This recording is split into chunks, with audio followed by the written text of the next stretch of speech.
9 anni e 10 mesi. La Corte di Cassazione conferma la condanna a Oreste Derlesi, uno dei componenti della banda che nel febbraio del 2015 assaltò la gioielleria Zancanna a Ponte di Nanto, trasformandola via in un Far West. Una sentenza che mette la parola fine ad una vicenda che aveva visto finire sul banco degli imputati Graziano Stacchio, il benzinaio che sparò ed uccise uno dei banditi, e lo stesso gioielliere Roberto Zancanna.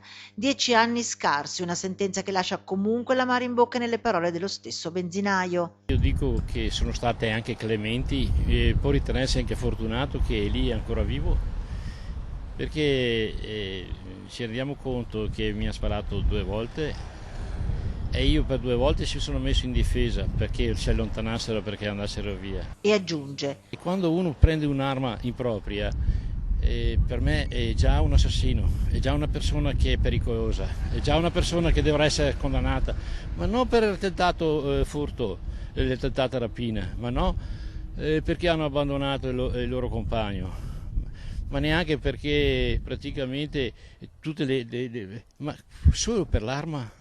Lo sa bene lui, ex alpino d'assalto da 54 anni col porto d'armi, che non teme di ritrovarsi un giorno di fronte allo stesso bandito. Se viene qua a prendere il conto, gli potrò fare il rifornimento, gli potrò spulire il vetro, gonfiargli le gomme, ma io penso che avrà molto tempo da meditare e da pensare. E se oggi al posto della gioielleria c'è un ristorante cinese, il suo modo di agire non cambierebbe. Quando c'è in gioco la vita degli altri, va difesa. Quindi insomma lo rifarebbe.